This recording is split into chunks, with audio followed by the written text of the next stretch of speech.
Alright, this video we're going to go over feeds and speeds a little bit on the lathe and how it affects the way the chip comes off the part. And we're going to take a close look at this carbide insert here, and it has a chip breaker on it. It has a groove around the perimeter of the insert, and what that does is that forces the chip to curl. Now, by changing the feeds and speeds of that, it affects how the material comes off the part, and it can also affect your finish and the life of your insert. So let's move over to the machine for a moment. And this, I'm going to also give you a close-up on the quick change tool holder. All right, so you'll notice as I move this handle in, this gib moves up and down. All right, now it's a dovetail. If you look here, it's a dovetail, and it has a mating dovetail over here, which is going to slide on like that. Now, right now that's loose, but as we tighten this up, as we tighten this down, that gib moves in there, and it tightens that so it's nice and solid and ready to go. This is the adjuster nut, obviously, and that's going to move it up and down because you want to get that insert as close to the center line, if not perfect, for the most accurate material removal. So that's how the quick change tool holder works. Just a real quick review. This is your compound rest. This is for angular positioning. You loosen these two, and it has a degree scale on the bottom. Okay, so you can position it at any degree, and actually 360 degrees if you have the need for that. This is your cross feed, and it moves the cross slide in and out. Okay. The biggest thing to remember on these guys is that this removes material off the diameter. And it means that if you move 10 thousandths on this, it's going to remove 10 thousandths off the diameter. Okay, this removes material off the radius. So if you move this dial 10 thousandths, it removes 10 thousandths off the radius on this side as well as this side, so you would have effectively 20 thousandths of material removal. So this if you're not paying attention, this can kind of set you up if you're not careful about how you're removing material. Most of the time, you almost never use this to remove material on diameters. You're using this to cut angles for the most part, or occasionally on threading. All right, so what we have here, we have your standard 3-jaw universal chuck. And what you have in the center of this guy is inside is a scroll, so that all these jaws move in and out timed with one another. And we're going to load our chuck in, our part in our chuck, like so. And I'll get ready so that I can demonstrate a little bit of feeds and speeds. You want to get it nice and tight so that you don't pull it out of the machine when you start cutting. Now we're going to go over here, and I'm going to show you how to change the RPM on this. So if we get a kind of a down view on this, you can see we have 12 different speeds from 40 to 2500. Right now, you see the little white dot is pointed over to the far right. So that's one of these 3 speeds here. This guy with the white dot is in the center line. So right now, if we follow up and over, we are set for 540 RPM. Okay, I'm going to turn that on quickly so you can see. That's what 540 RPM looks like. Okay. We have a foot brake on the bottom, and we use that for safety purposes in here. Now, if that was too slow, okay, then what we would do is maybe we'd decide to go up to, let's go up to 800. So we're going to move over to the third line all the way over here, and then we're going to move this over 2. And sometimes you have to move the gear train a little bit inside. So now this one is lined up with this column, and this guy's lined up with this row, and where they intersect is at 800 RPM. So I'm going to turn that on, and there's 800 RPM. Okay? Again, the foot brake for safety, and I'll show you why. That foot brake, when you stand on it, that chuck comes to an immediate stop. So if you have a problem, that stops the problem. If you just use the hand, the clutch lever, and you turn it off, if you have a problem, that problem is still going on. Okay, so it takes a while for that whole gear train to slow down. So you want to use the foot brake because it's an instant stop and your problem stops instantly. So there's another part of getting a good finish and satisfying an accurate dimension, and that's the feed rate, which is coinciding with the RPM. And we're going to look at this chart right here, okay? Because this is metric, and we're not going to be using that, and this up here is for threading, and we're not going to get into that today. All right, so right down here is a chart, okay? And we have different letters and numbers, and you'll see on the left side it represents the feed rate, and that's per revolution. That AT1X is 1/1000th of an inch per revolution. And we can get as much as 80 thousandths per revolution down here. So what that is you look, the AT1X, there's A, T, X, and down here on the dial is 1 to 8. So, but right now we are on ASX8. So if we look at the chart, ASX8 is 4/1000ths of an inch per revolution. So let's take a look over here and let's see what that looks like. We're going to engage our clutch, and you can see the feed rate that's moving now. That's 4/1000ths of an inch per revolution, okay? And we can shut that down. Now, right here, this is our axis, selects our axis of feed. We pull that out, and now engages the cross slide. And that's, again, what 4/1000ths of an inch per revolution looks like. Disengage that. Now we'll stop the RPM, and we'll come over here, and let's jump up to something quite a bit more. Let's go to 25. So we're going to go to B, and again, sometimes you're going to have to turn the spindle to get the gears inside to mesh.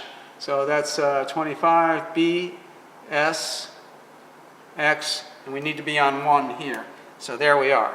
So now let's see what 25/1000ths of an inch per revolution looks versus 4/1000ths.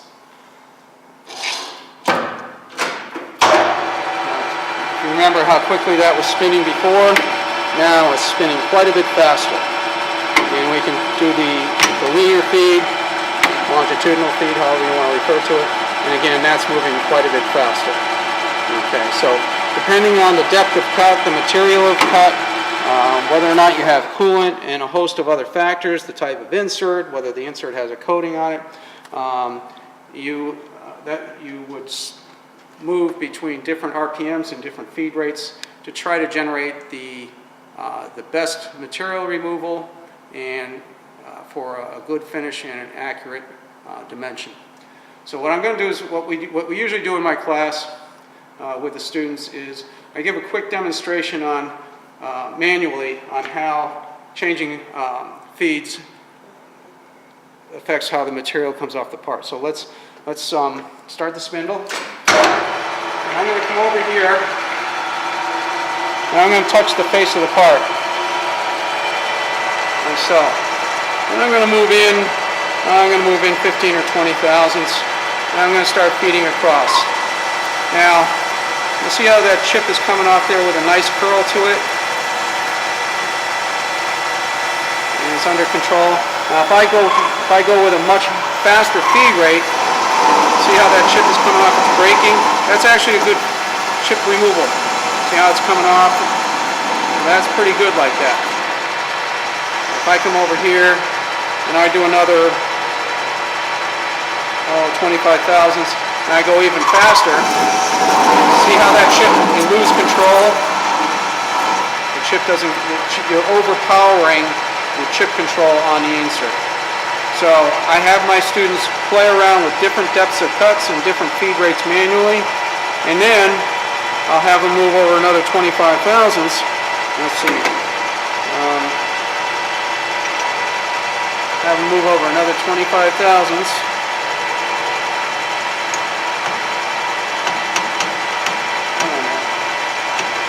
Get in there. Oh, there we go. Okay. And then I'll have them do it in the automatic mode. The power feed. So that's how the chip's coming off, and remember, we set this at 25 thousandths per revolution. And that's coming off pretty good. Alright, so now what we'll do is we're going to go into a little different depth of cut there. You'll see how the chip changes with the depth of cut. And again, we're going to double that again, and you see how the chip's coming off. Alright, now what I see right there is that insert is too high. So to get a good cut, I would loosen that and adjust that down a little bit. Go back in manually. I want to double check where I'm at.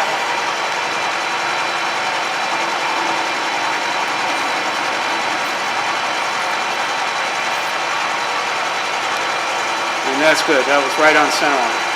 So now, if we stop that spindle, you just saw what 25 thousandths per revolution looked like on about a 50 thousandths depth of cut.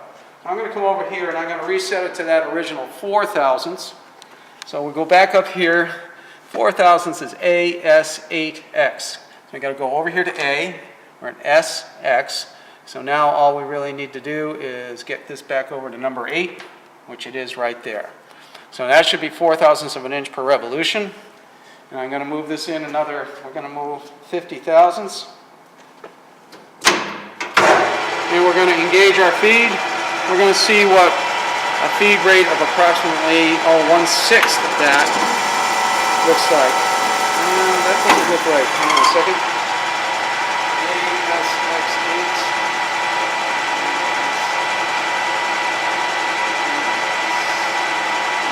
That's right. Always good to double check. All right, so now the chip is a little stringier now. It's not curling off as well. All right, so it's not under as good a control as it was with the heavier feed rate. And you'll see as the diameter reduces, the chip changes, and that's because we have a different surface feet per minute in there. With the diameter shrinking, there's less material being removed per revolution. Same feed rate, but less surface feet. So you can see, generally speaking, how the chip changes with the different feed rates. We'll do one more. We'll go step it down one more time. And let's step it down to that nice slow rate, AT1X, ATX, and then we'll go to 1. We'll move it over another 50 thousandths, like so.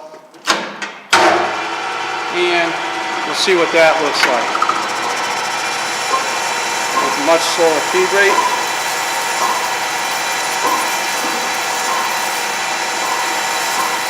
That chip is even stringier, which has it will have the propensity.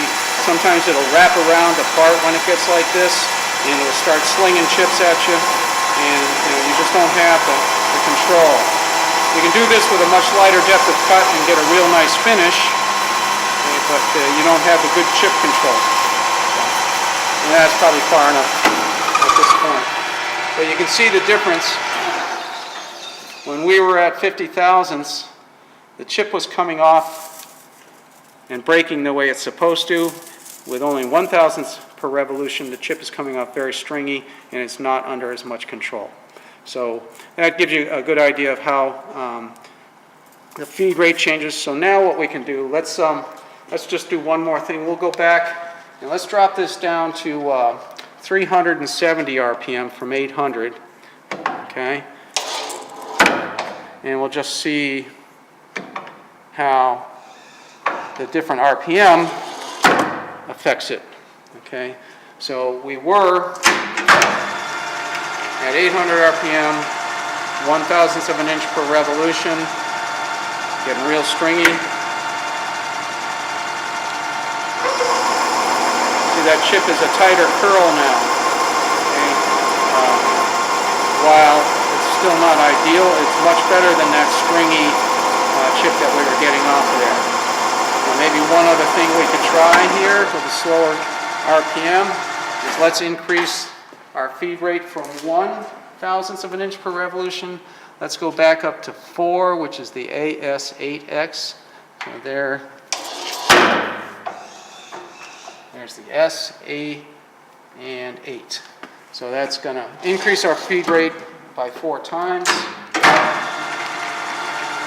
And we'll come in and we'll see what that looks like. That was me bumping it. Now you can see it's a much more aggressive feed rate, and that chip is popping off, it's breaking off, and the chip breaker is actually doing its job now. So now you can see how the different RPMs and different feed rates, and now again, as the diameter shrinks, you get less surface feed per minute as opposed to thousandths per revolution, and the chip changes. It won't change in the diameter because the diameter remains constant as you're feeding longitudinally. But you can see how as that diameter shrinks, the characteristic of the chip changes. But we still have a nice control on that chip. It's curling nicely, and the chip breaker on that insert is doing its job. All right, I think that should give you some good insight when I'm talking to the class, and you might not get the close-up views that I'm hoping that you get, and hoping that this will help you with. So, look forward to talking to you guys in class on the 3rd. Thank you.